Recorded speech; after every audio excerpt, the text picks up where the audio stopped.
must do it for the single and fundamental reason that it is the right thing to do.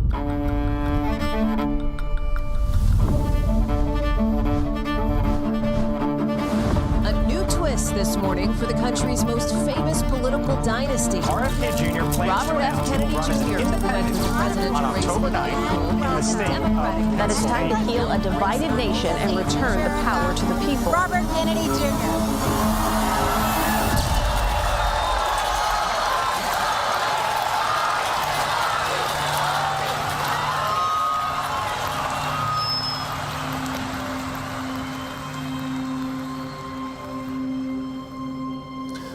We are told today that our nation is hopelessly divided.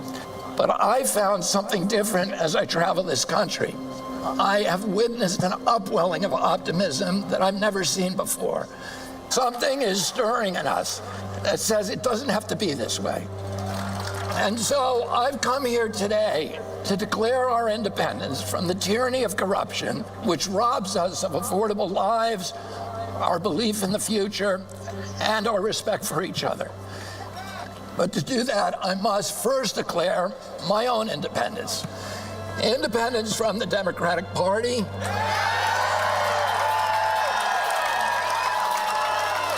and from all other political parties. I haven't made this decision lightly.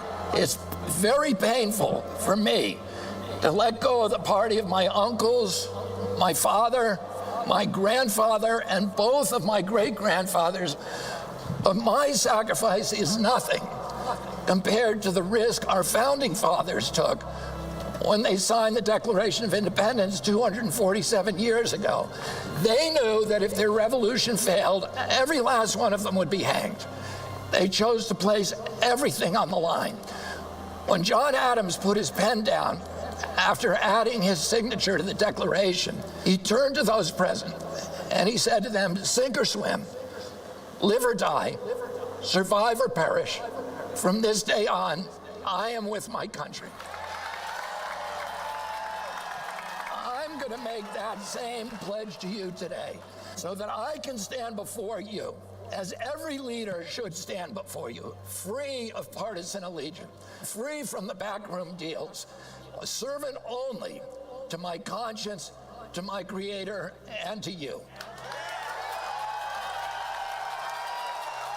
Every president enters office promising to unite the nation and to work with people from the other party across the aisle.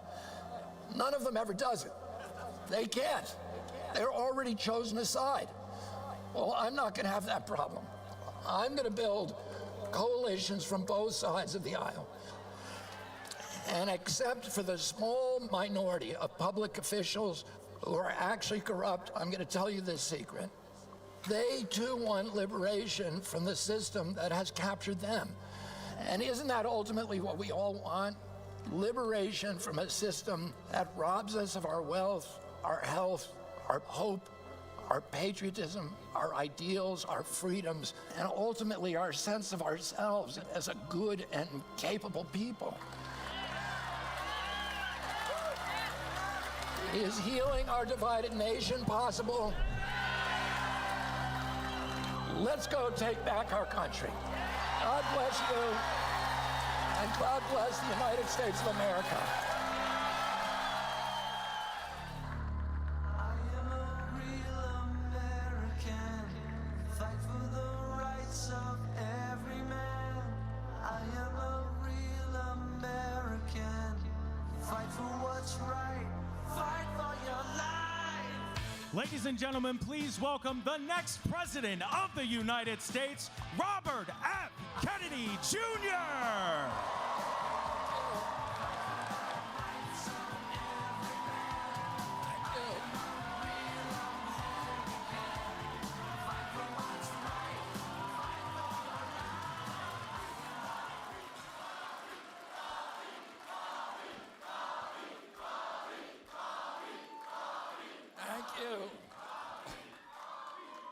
Thank you, Raleigh. I'm very, very happy to be here with you tonight.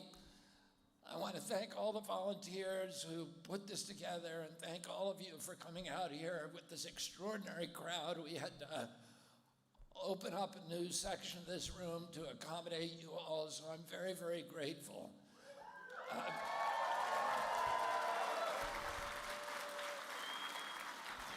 And I want to take note of a Gallup poll that came out today that showed that my favorability ratings are now more than 10 points ahead of President Biden and President Trump.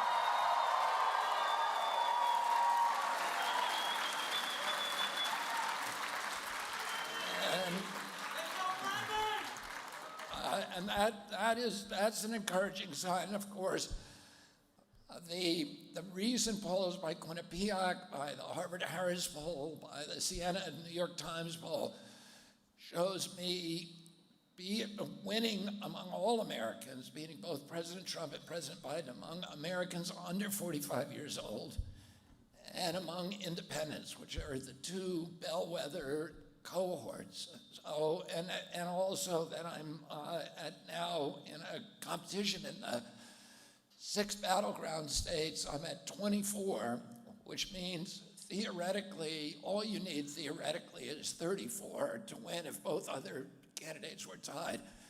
It's winner take all, so I'm in 4.5. If I get 4.5 points from both of them, I would be in that position. So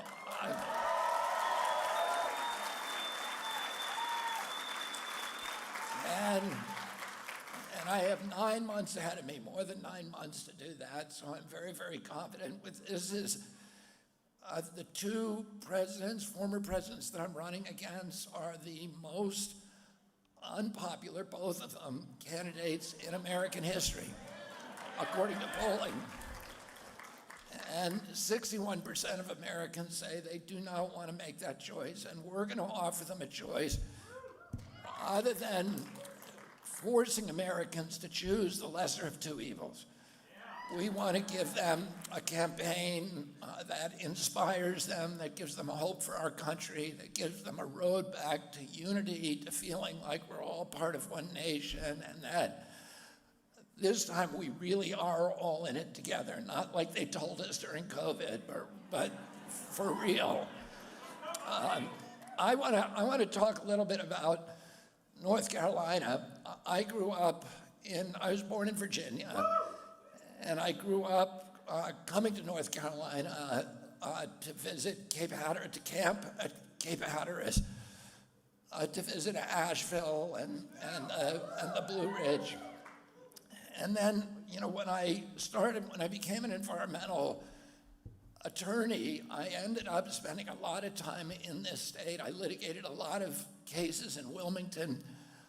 I started against the factory farming industry in this state and some of the other big polluters. I want to talk about, just do something unusual tonight and talk a little bit about that and my own kind of path in North Carolina. I started out going to work in 1984 for a group that was then called the Hudson River Fishermen's Association. It later became Riverkeeper, and it was a blue-collar coalition of commercial and recreational fishermen who mobilized on the Hudson to reclaim the river from its polluters. We have on the Hudson River one of the oldest commercial fisheries in North America. It's 350 years old. Many of the people I represented for 40 years came from families that fished the river commercially since Dutch colonial times. It was a traditional gear fishery. They used the same fishing methods that were taught by the Algonquin Indians to the original Dutch settlers of New Amsterdam and then passed down through the generations. And one of the enclaves of that fishery was a little village called Crotonville, New York, 30 miles north of New York City on the east bank of the river. And Crotonville, the people who lived there were not your prototypical kind of affluent environmentalists. They were factory workers, carpenters, lathers, electricians. Half the people in Crotonville made their living either fishing or grabbing the river. These were people who had little expectation that they'd ever see Yosemite or Yellowstone or the national parks. They didn't have the resources to bring their families on those vacations. For them, the environment was their backyard. It was the bathing beaches, the swimming holes, the fishing holes of the Hudson. It was their livelihood. It was their property value. It was their recreation. And in 1964, Penn Central Railroad began vomiting oil from a 4.5-foot pipe in the Croton-Harmon rail yard, and the oil went up the river on the tides. It blackened the beaches. It made the shad taste of diesel, so they couldn't be sold at the Fulton Fish Market in New York City. And all the people in Crotonville came together in the only public building in the town, which was the American Legion Hall. This is a very patriotic community. Crotonville had one of the highest mortality rates during World War II of any community in our country. Almost all the original founders, board members, and officers of Riverkeeper were former Marines. They were combat veterans from World War II and Korea. And they came together in March of 1966 in this American Legion Hall. And these weren't radicals, they weren't militants. They were people whose patriotism was rooted in the bedrock of our country. But that night they started talking about violence because they saw something that they thought they owned, which was the abundance of these fisheries, the purity of the water, and it was being robbed from them by large corporate entities over whom they had no control. And they'd been to the government agencies that are supposed to protect Americans from pollution, to the Corps of Engineers, the Conservation Department, the Coast Guard, and they were given the bum's rush. The Corps of Engineers colonel, after 12 separate visits by the head of this new organization, Richie Garrett, and another who was a former Marine, combat veteran from Korea, and another Marine called Art Glaucott, the Corps colonel, begging the Corps colonel to shut down the Penn Central Pipe. He finally told them in exasperation, these are important people. Speaking of the Penn Central Board of Directors, he said, we can't treat them that way. In other words, we can't force them to comply with the law. And they realized these agencies had been captured, that government was in cahoots with the polluters. And the only way that they were going to reclaim the river for themselves is if they confronted the polluters directly. And somebody suggested that they put a match to the oil slick coming out of the Penn Central Pipe and burn up the pipe. Somebody else said they should roll a mattress up and jam it up the pipe and flood the rail yard with its own waste. And somebody suggested that they float a raft of dynamite into the intake of the Indian Point power plant, which at that time was killing 1 million fish a day on its intake screens and taking food off their family tables. And then a guy stood up who was another Korean War vet, first lieutenant Marine from Camp Lejeune, who was also the senior sports outdoor editor of Sports Illustrated. He was there for 65 years. And he had written an article about angling in the Hudson, but 2 years earlier, but in writing that article, he had discovered an ancient navigational statute called the 1888 Rivers and Harbors Act. And that statute said that it was illegal to pollute any waterway in the United States. You had to pay a big penalty if you got caught, but also there was a bounty provision.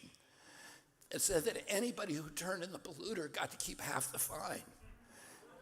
And he had checked this out with the libel lawyers at Time Magazine, which owned Sports Illustrated, and they said it's still good law, but in 80 years it's never been enforced. That evening, he stood up in front of all these men and women who were talking about violence, and he said, we shouldn't be talking about breaking the law. We should be talking about enforcing it. And they resolved that evening they were going to start a new group called the Hudson River Fishermen's Association, and later became Riverkeeper. They were going to go out and track down and prosecute every polluter on the Hudson. 18 months later, they shut down the Penn Central Pipe. They got to keep the first bounty in the United States history under this statute, $2,000, which is a huge amount of money in Crotonville in 1968. There were 2 weeks of wild celebration in the town. And they used the money that was left over to go after Ciba Geigy, Tuck Tape, Standard Brand, American Cyanamid, the biggest corporations in America. In 1973, they collected $200,000 from Anaconda Wire and Cable for dumping toxics at Hastings, New York. They used that money to build a boat. They hired a full-time riverkeeper, a former commercial fisherman named John Cronin. He hired me using bounty money as the first attorney of the group, and we brought over 500 cases I brought, and forced polluters to spend about $5.5 billion remediating the Hudson.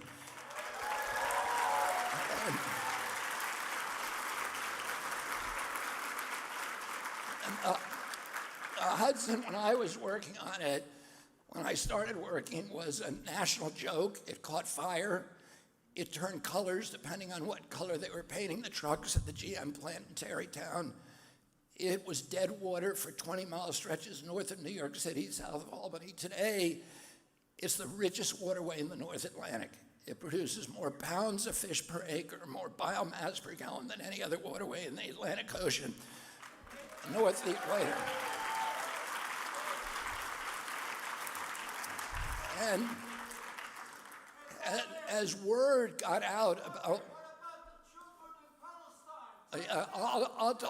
I'm happy to answer questions later. When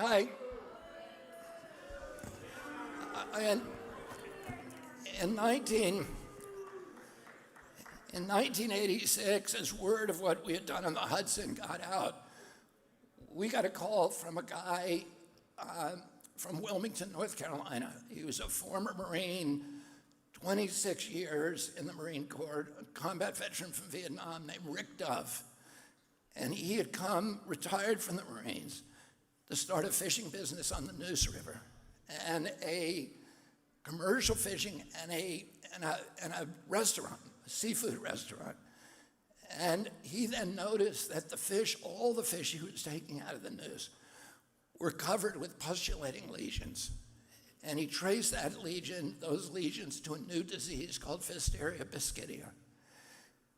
And he traced that to an industry that nobody really knew about at that time because it was all hidden in rural areas, which was industrial hog farming. And there'd been a state senator here in West Virginia called Wendell Murphy, who had looked at what had happened to the chicken industry, where Frank Perdue, John Tyson, and Bo Pilgrim had devised a new way of raising chicken in cages in giant warehouses. And they had put out of business 1 million chicken farmers in our country, and they had made themselves billionaires. And Wendell Murphy said, I'm going to do the same thing with hogs. He went into business with Smithfield. They built a new slaughterhouse in this state. And he used his position in the Senate to pass 28 laws that made it almost impossible to sue somebody who calls himself a hog farm, even if it has nothing to do with the farming. And he left the Senate and he became close to a billionaire. And by raising hogs in factories, they dropped the price of pork from 60 cents a pound in about a 2-year period to 2 cents a pound.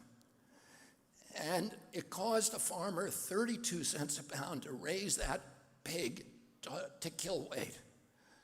It put out of business, there were 28,000 hog farmers in this state, independent, and it put all of them out of business and left hog production in the hands of 2,000 industrial outfits, with all of them either owned or operated or with contracts with one company, Smithfield. And they dropped the price and they externalized all their costs. They took, a hog produces 10 times the fecal waste as a human being. So a hog farm with 100,000 hogs produces the same amount of waste as a city of 1 million people. And they made North Carolina the hog production capital of the world. And this business plan spread to every other state because they had to adopt it. And then Smithfield, which owned now 80% of the hog production in this state, 40% nationally, and was controlling our landscapes, sold itself to China. So now China has a colonial model in the rural parts of this state where it has these big lagoons that are poisoning the groundwater. And as president, I'm not going to hold the small farmer responsible because they couldn't help it. They were forced into this business model, but I'm going to hold Smithfield responsible and China.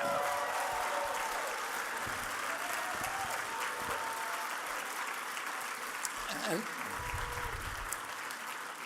one of the things that I learned from the fishermen, a number of things, was one that we own the waterways. The people, this Constitution of the state of North Carolina says the people of the state own the rivers of the state. They own the Roanoke, the Tar, the Neuse, the Cape Fear, the French Broad. They're owned not by the government. They're not owned by D'Amour's company. They're not owned by Smithfield. They're owned by the people. Everybody has a right to use them. Nobody can use them in a way that will diminish or injure their use and enjoyment by others. And when somebody privatizes those resources, when Smithfield owned all the fish in the Neuse River, because we can't use them anymore, because they were contaminated with Fisteria. They own the ground, D'Amour's owns the groundwater along the military reservations because they privatized it. They stole it from the public trust. And unfortunately, the government agencies that are supposed to prevent that and clean it up are captured by the industries they're supposed to regulate. They become sock puppets for those industries. And I'm going to change that when I get to election.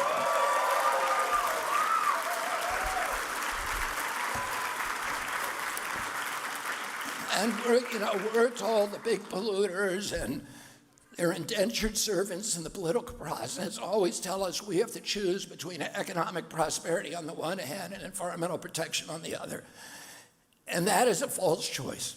In 100% of the situations, good environmental policy is identical to good economic policy.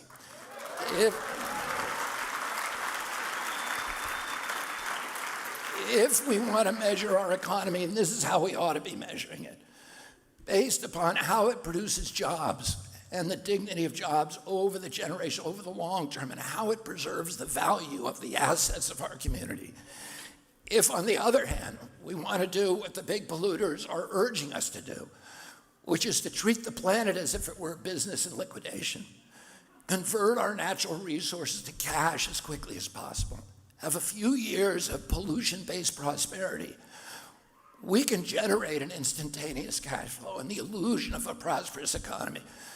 But our children are going to pay for our joyride, and they're going to pay for it with denuded landscapes and poor health and huge cleanup costs that are going to amplify over time and that they'll never be able to pay.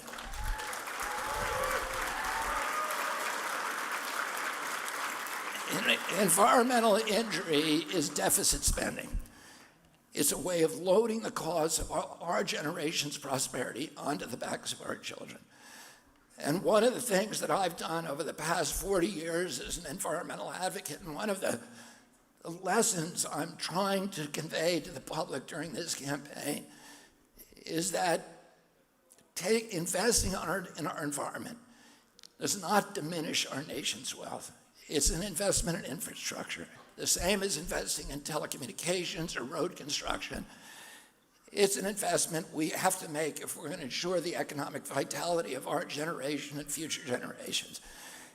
Nature is the infrastructure of our community. And if we want to meet our obligation as a generation, as a civilization, as a nation, which is to create communities for our children that provide them with the same opportunities for dignity and enrichment and prosperity and good health as the communities our parents gave us, we've got to start by protecting our environmental infrastructure.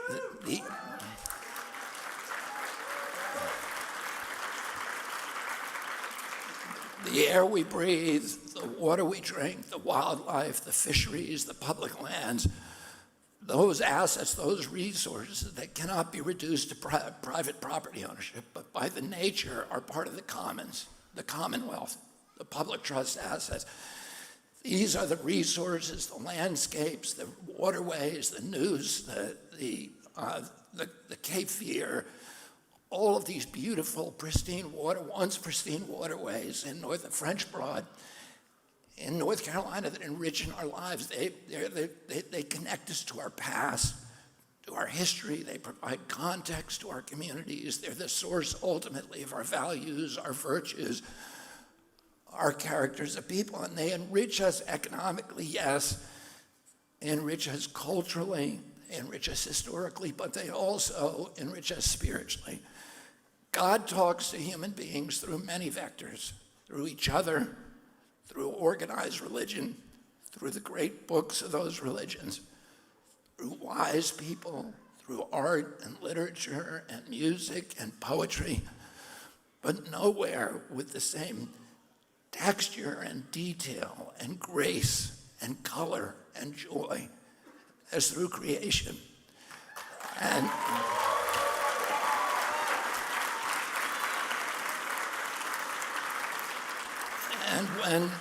when we destroy these things, we diminish our capacity to sense the divine, to understand who God is and what our own potential is, therefore, as human beings. And when we do that, we impose a great cost on ourselves. We impose an even greater cost on our children, and it becomes a moral issue as well. And as your president, I'm going to talk about these things, and I'm going to make them part of the public conversation because you deserve a president who is thinking about these things and who understands them.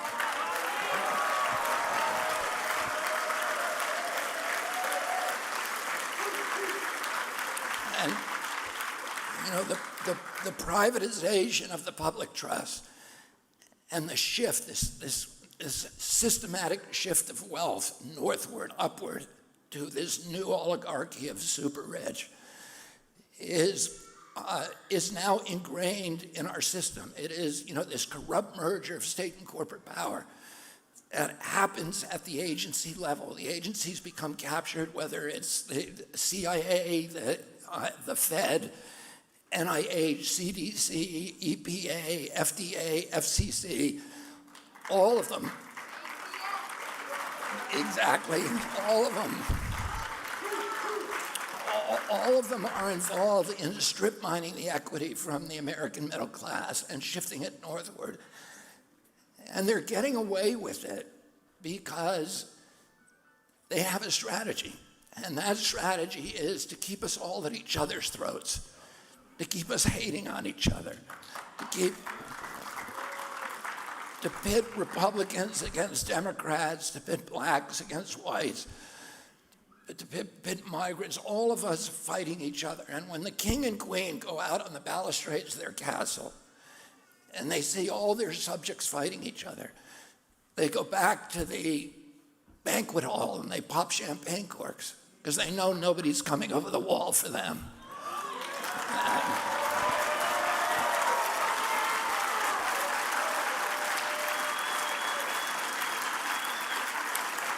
And what I promised when I stood in front of all of you in Boston 8 months ago and announced this campaign, I promised that I wasn't going to participate in that vitriol and that hatred and the poison, the toxicity, the polarization. I said I'm going to focus on issues during this campaign, the values that hold Americans together, the common ground that we share, rather than targeting these little issues that keep us apart. And over the past 8 months, I feel like I've succeeded in doing that. If you ask people, we've polled our crowds time after time, and we find that they're Republicans, Democrats, independents, they're people of every political stripe. They're all tired of the hatred, the anger, the polarization, and the finger pointing.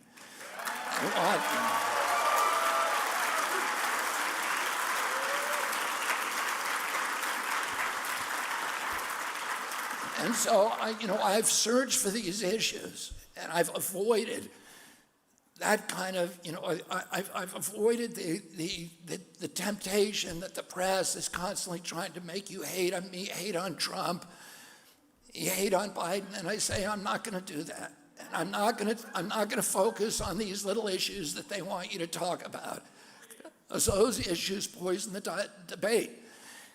Instead, I've tried to identify the commonality that we have, and what I found is, at common ground, the common vision that's shared by almost all Americans is much, much larger landscape than the little issues that that are orchestrated to keep us apart from each other.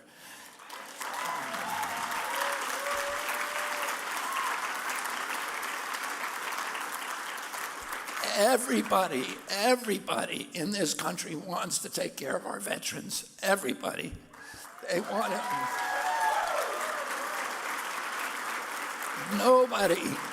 Nobody likes the fact that the wives and children of veterans are eating in soup kitchens today, that veterans aren't getting proper health care, and that we're not taking care of them. We're not living up to our commitment to them for making the ultimate sacrifice that so many of them have made. Everybody wants us to have the best education system in the world again, and we can have that.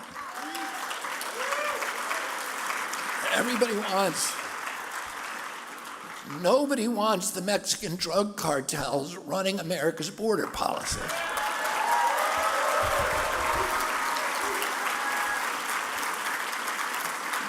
This is a nation of immigrants, and we welcome immigrants when they come in legally, but not illegally.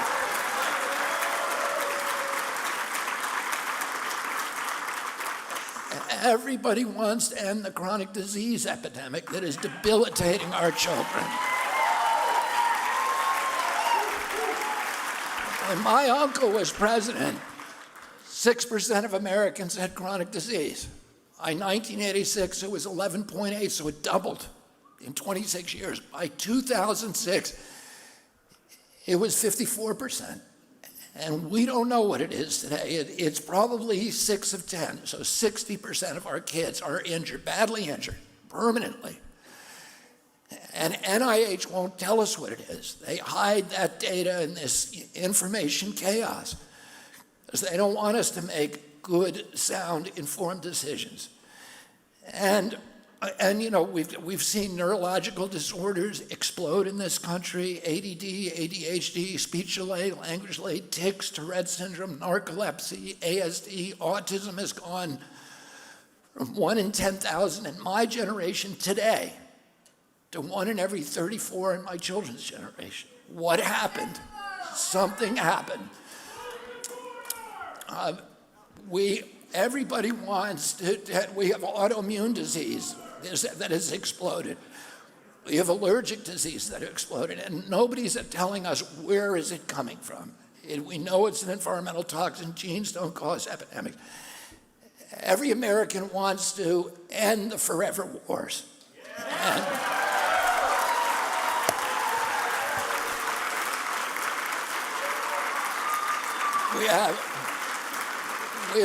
we have 800 bases abroad. Each one of them is picking a fight with somebody. The Russians have 2. The Chinese have 1.5. We have 800. And we spend more on our military than the next 10 nations combined. We need to protect our country. We need to safeguard it. We need to arm ourselves to the teeth at home. And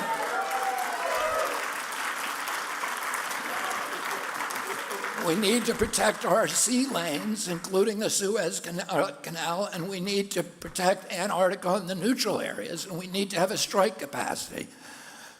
We don't need to spend $1.3 trillion a year to do that.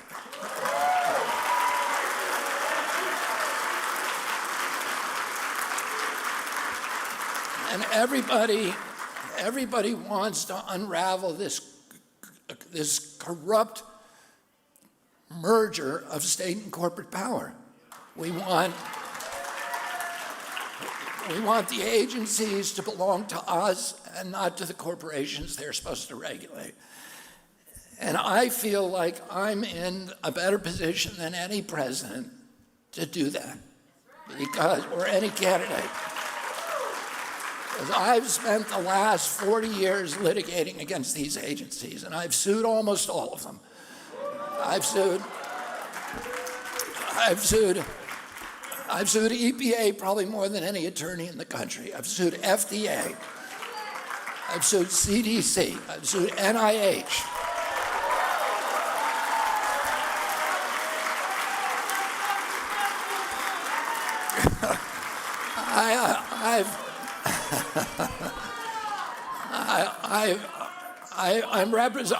I'm involved right now in litigation that involves DOT because I'm representing 1,000 families in East Palestine, Ohio, whose lives were upended by the Norfolk Southern spill. I just sued the FCC successfully in the Court of Appeals for lying to the public about cell phone radiation. And when you litigate against these agencies, you get a PhD in corporate capture. And I understand in many cases who the individuals in those agencies that need to be immediately moved. I understand the perverse incentives that put corporate capture on the steroids. And I understand how to change those rules, and in many cases without going to Congress, so I can do it by executive order and do it quickly. I'll say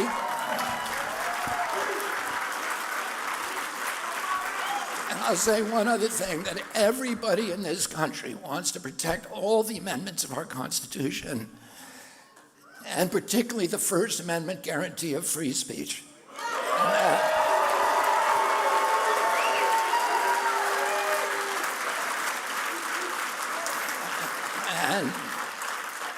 And as part of that campaign, I'm going to give a civics lesson to the American public by pardoning Julian Assange and Edward Snowden my first day in office. And the same day, I'm going to sign an executive order ordering all federal employees, including the FBI and the CIA, to refrain from colluding or communicating with media or social media companies to censor American political speech. Oh, I know that I can do it. You give me a sword and some ground to stand on, and I'm going to take your country back for you.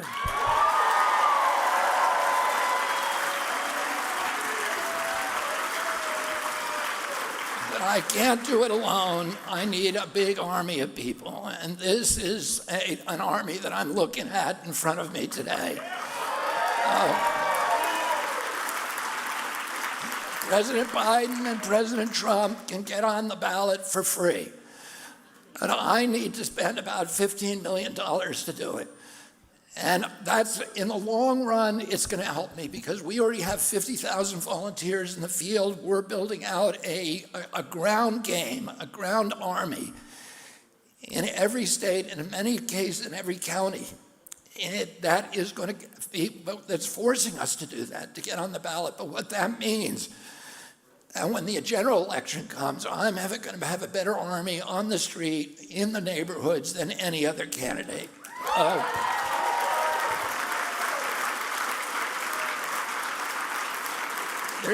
There's people at the back of the room. We need to sign up several tens of thousands of people here in North Carolina to get me on the ballot. Tonight is the beginning of that effort. There's people at the back of the room. Please stop before you leave. Sign the ballot support. And the other things I need you to do, go to our website, pay something. We need money, but I don't need all your money. Send $5 if you can. We want 100% participation to show the FCC. The FEC and the American public that we have broad support from much larger. Last Q3, we outraised President Trump and President Biden from small contributions.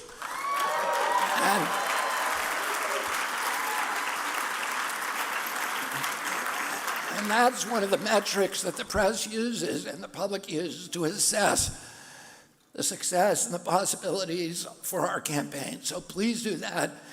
The other thing that I would ask you to do, we're winning in all of the cohorts at watch podcasts or long form interviews. So we're killing it with young people, killing it with independents. The place where I'm weak is with baby boomers. Now, the baby boomers, and I know there's a lot of you out here, so God bless you.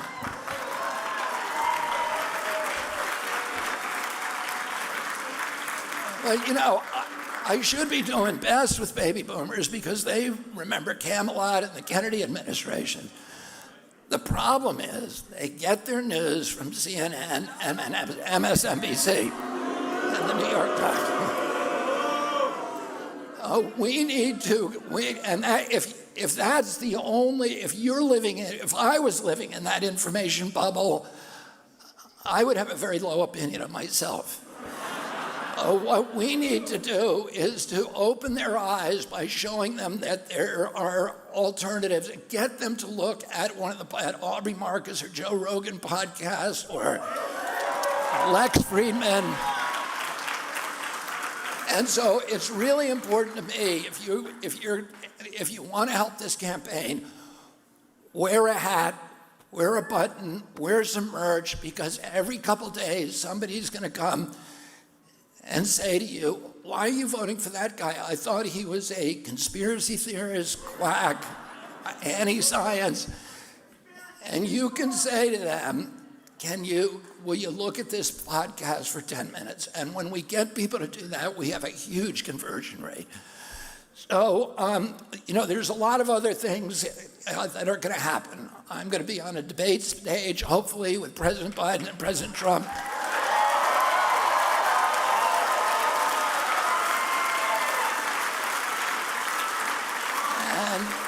And the mainstream media, for the first time, I've got an interview this week with CNN, and that is going to be live. It's the first time that they've done that. Oh, I'm hoping more and more of that breaks, but until then, I rely on you, my army.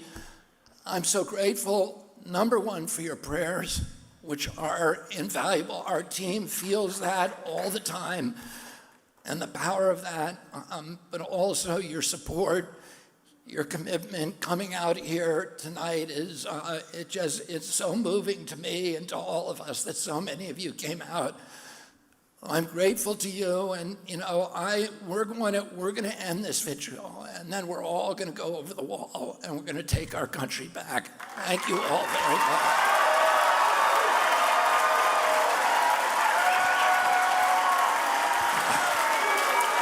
Thank you.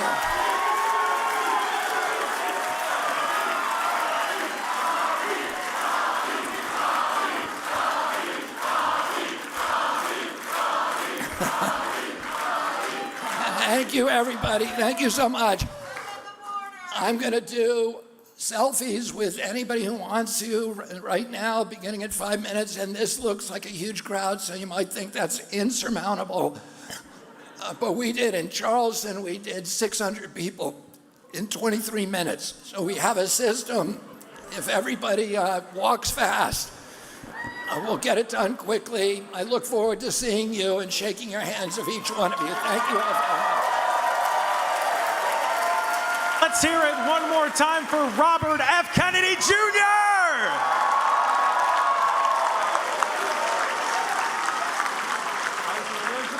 Who here wants to take a selfie with a future president? All right, so to make sure, I'm right back here if you want to turn around so you can see. I'm going to give you the instructions here. Hi, everybody. I'm Jake Underwood. So what we're going to do, this door that is directly in front of me, that will be the door where we start the line, at which point you will be guided by some people who work for the campaign in the hallway to make sure that we get this organized, and we will go as quickly as possible.